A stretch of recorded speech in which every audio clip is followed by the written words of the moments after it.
As you've already observed, nobody can see anything when they're standing at this podium, so don't expect me to be coherent. It's not an accident that this prize is named for Daniel Patrick Moynihan. If you read the Academy's website, you'll find that the prize was established, and I quote, to recognize social scientists, public officials, and civic leaders who champion the use of, and I want to emphasize these words in the spring of 2017, who champion the use of informed judgment to advance the public good. I'm tempted to call for a moment of silence while we contemplate that thought. It was meant, of course, not to be the antonym of what is going on now, but to describe Pat Moynihan, and it describes him well. He was a renowned social scientist, of course, who became a politician, and I might add, not incidentally, the intellectual of the Senate. And I think that's a very nice role for someone to play. We don't have any Moynihan now. He's known for many things, but in this day and age, especially for his prophetic words of wisdom that I think you can probably all recite with me, not that I'm encouraging that. Everyone is entitled to his own opinion, but not to his own facts. A precept that is being sorely tested today. Our mutual friend, that is Moynihan's and mine, William J. Baumol, died exactly 2 weeks ago at the age of 95.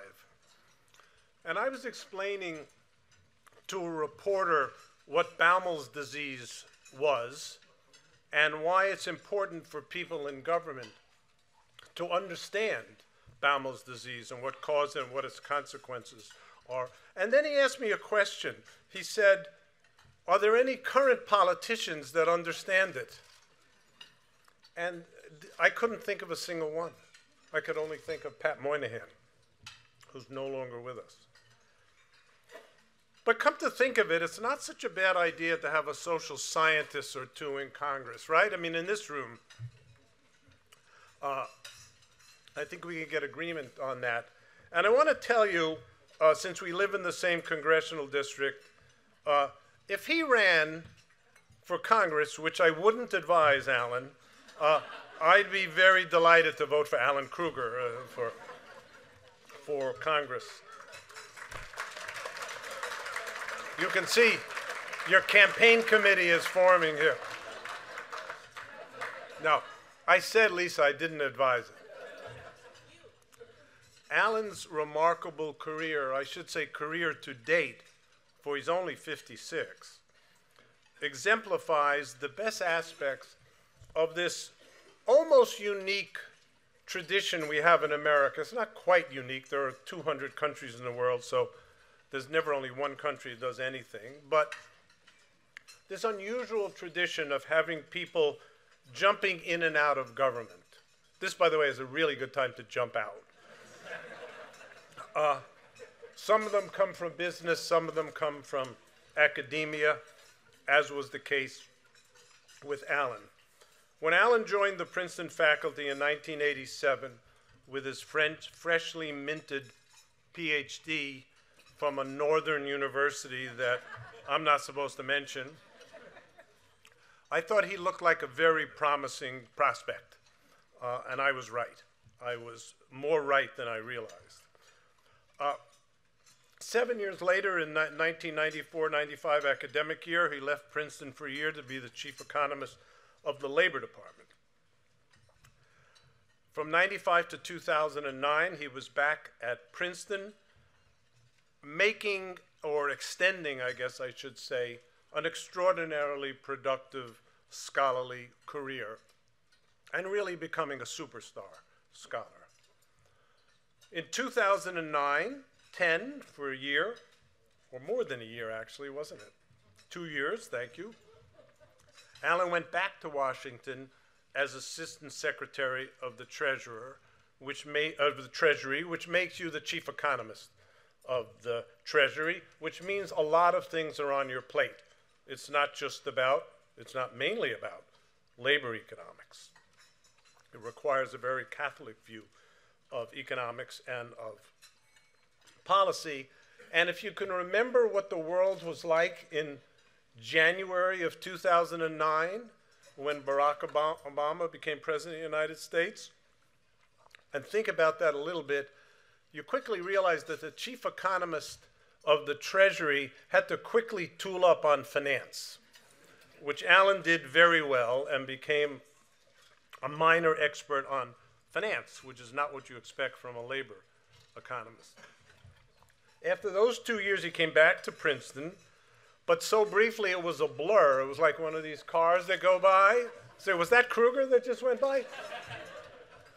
And in 2011, he was back in Washington as chairman of the Council of Economic Advisors, which, as I think everybody in this room knows, is can serve as the outpost of social science in the White House. And importantly, make him a member of President Obama's cabinet. President Obama being one of those presidents that thought it was important to have at least some economists around to talk to now and again. Not all do. Along the way, Alan found time to found Princeton Survey Research Center, some of whose work you just heard about in his lecture this afternoon, to edit the Journal of Economic Perspectives, which for those of you who aren't economists is one of the association, the American Economic Association's most important journals, to write op-eds and blogs for the New York Times for 9 or 10 years or so, to co-author a high school economics textbook, and to pick up a slew of honors and awards, this one being his latest. The range of Alan's scholarship is impressive. He's a labor economist, as I said, to be sure, one of the very best in the world. That has included in itself, under labor economics, a range of topics. His most famous work is surely the work with David Card on the minimum wage, which, by the way, I was there in the Clinton administration, and I can tell you that work was influential in Bill Clinton's decision to support an increase in the minimum wage. And which, by the way, Alan and I happened to be in Princeton together the other day, and he's now got new data which is like a replication of the original Card-Krueger work, showing exactly the same findings 25 years later, about. New Jersey has performed a replication by raising the minimum wage again when Pennsylvania didn't. So thank God for New Jersey. But in addition to that, Alan has contributed mightily to the economics of education, to research on income inequality, which we were speaking about a moment ago, and lately to the gig economy and related things of independent events, which you heard about, those of you who were at his wonderful lecture earlier today. But in addition to that, he has made contributions, really interesting contributions outside the field of labor economics, including environmental economics, including the economics of terrorism. So if you'd like to know what makes a terrorist, Alan has a book by that name, and he'll be selling copies in the lobby afterwards. And he is also the founder and the most outstanding scholar in the field of rockonomics. So if you want to know how much money Bruce Springsteen makes, this is the guy. I want to finish with a personal note. Alan has been a dear friend of mine for 30 years since he came to Princeton, which makes me absolutely delighted to honor him tonight. For pretty much all of that time, he's been my tennis partner. And since Alan is a data guy, as you heard this afternoon, I want to give you a little data on that, because they're pretty interesting. For the first 500 sets, I won 250 and he won 250. The next 250 sets, Alan won about 200 and I won about 50. The last 250 sets have either been 249 to 1 or 250 to 0, and at my age I can't remember which it was. The social science theory behind this is pretty simple, I think. We're 15 years apart in age, and over those 30 years, I've gotten worse, and he's gotten better. In fact, Alan has gotten better in many respects, aging like a fine wine. So I'm happy to introduce, delighted to introduce, this year's very deserving winner of the Moynihan Prize, Alan Krueger.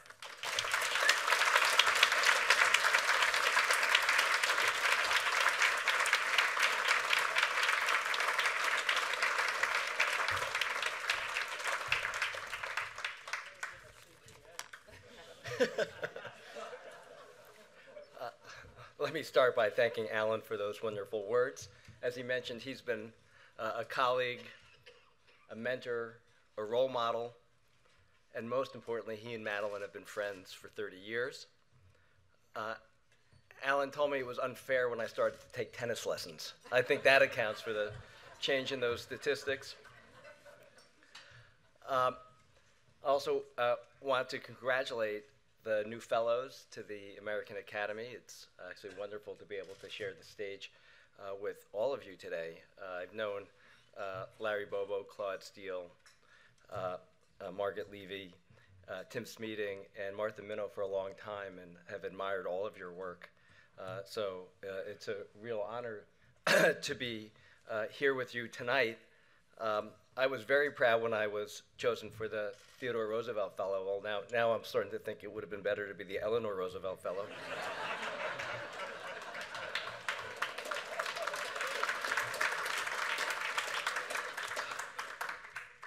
And being associated with Daniel Patrick Moynihan is a tremendous honor. I had Michael Moynihan, his nephew, as a student. The older I get, the more proud I become of my students, and I'm very happy to see so many here tonight. Daniel Patrick Moynihan famously said, "Everyone's entitled to their own opinion, but not their own facts." I was drawn to economics because of economic policy, because of the power of economics to have a positive role in people's lives. But I never expected to actually be a practitioner. I never expected to go into government. And when I first joined the Labor Department, now over 20 years ago, I thought this will be a good experience. I'll learn something. It'll enrich my research. I'll go back. And the main thing I learned was I really despised that life. I told my wife at the time, if I ever want to go back to the government, remind me how much I hate this. And then in the winter of 2008, over Christmas, Tim Geithner called me, and I remember because I had just walked off the tennis court, so it's pretty sweaty, and he asked me to come back and be Assistant Secretary of the Treasury. And my wife said, "Well, you remember how much you hated it?" Which reminds me to thank my family, because the sacrifice was much greater for them than it was for me. And I'm really delighted that so many, all of my family, are here today. So how could you say no in the middle of a financial crisis when the Treasury Secretary invites you to come back? In fact, I remember what I said to him: "Congratulations, I just saw you were nominated." And he said, "Well, I don't know if congratulations is the right word, but this is the time to do big consequential things." And for 2 years, I really felt like I contributed. It was a really unique time in government when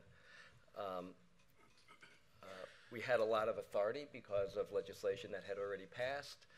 We were able to do big things like the Affordable Care Act and the Recovery Act and Dodd-Frank, and small things like the Small Business Bill, which I felt like I contributed to. Then I was very happy to go back to Princeton. And when President Obama asked me to come back, how could you say no to the President of the United States? And I remember I had a conversation with Alan about it at the tennis court. And I hadn't told anyone. Actually, my friend Malbert Smith is here, and Malbert went to the president's 50th birthday party, and he mentioned to the president that he knew me, and the president said, well, you should tell him, you probably know that I invited him to come back and be chairman of the CEA. And Malbert said, I didn't know that. And the president said, well, that's good, he shouldn't tell you.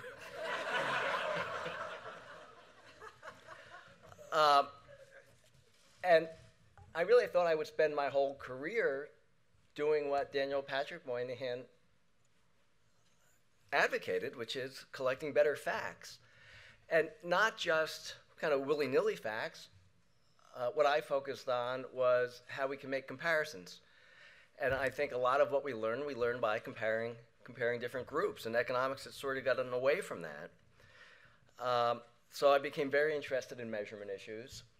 That's related to what I talked about today. Work I did that Alan mentioned on the minimum wage was a comparison. How do you find comparable groups so we can learn about the impact of public policy, so we can test economic theory, so we can develop and improve economic theory. Work I did on education, looking at people who are born just before or just after the cutoff date to start school. How did that influence the amount of education that they got? Because they were influenced at different ages or different grades by the compulsory schooling age. Work I did with Josh Angris on that project. And I've been extremely fortunate to have so many tremendous co-authors, including Alan Blinder and David Card, who is the John Kenneth Galbraith Fellow, along with Tim Smeating of the American Academy. And I'm very happy to get back to being able to do that kind of work. I share everyone's frustration that the current administration doesn't seem to be so open to evidence-based research. But I'm optimistic that things will change, that we'll make progress by learning from social science. I think, by the way, of political science as a social science, so I always have trouble saying political and social science. But I do think the pendulum will swing. And I think the current environment makes it more important that we redouble our efforts to explain to the public and to policymakers the value that social science has to bring for improving public policy. And that's one reason why I'm very proud to be associated with the American Academy of Social and Political Science, because of the activities that the Academy does to try to promote education in the social science. I think it's more important now than it has been probably any time of my lifetime.